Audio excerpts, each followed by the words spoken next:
সেপ্টেম্বরে বিশ্বব্যাপী খাদ্যপণ্যের দাম কমেছে। গেল শুক্রবার জাতিসংঘের খাদ্য ও কৃষি বিষয়ক সংস্থা এফএও এমন তথ্য দেওয়ার 2 দিন পরই বাংলাদেশ পরিসংখ্যান ব্যুরো বিবিএস জানালো, গেল মাসে দেশের বাজারে খাদ্যপণ্য কিনতে আগের মাসের চেয়ে বেশি ব্যয় করতে হয়েছে সাধারণ মানুষকে।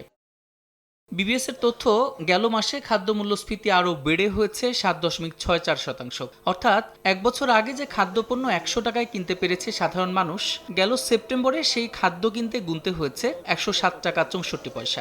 এ নিয়ে টানা 3 মাস ধরে বাড়ছে খাদ্য ব্যয়। শুধু খাদ্যেই নয়, শিক্ষা, চিকিৎসা, পরিবহন সহ খাদ্য বহির্ভূত খাতেও গেল মাসে ব্যয় বেড়েছে সাধারণ মানুষের। খাদ্য ও খাদ্য বহির্ভূত এই দুই খাতেই ব্যয় বৃদ্ধির চাপে 1 মাস কমার পর সেপ্টেম্বরে এসে আবারও বেড়েছে সার্বিক মূল্যস্ফীতি, দাঁড়িয়েছে 8.36%।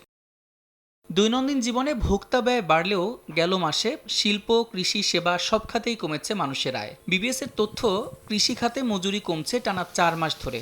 শিল্পে ওঠানামার মধ্যে থাকলেও সেবা খাতে মজুরি সূচক কমছে টানা 3 মাস ধরে।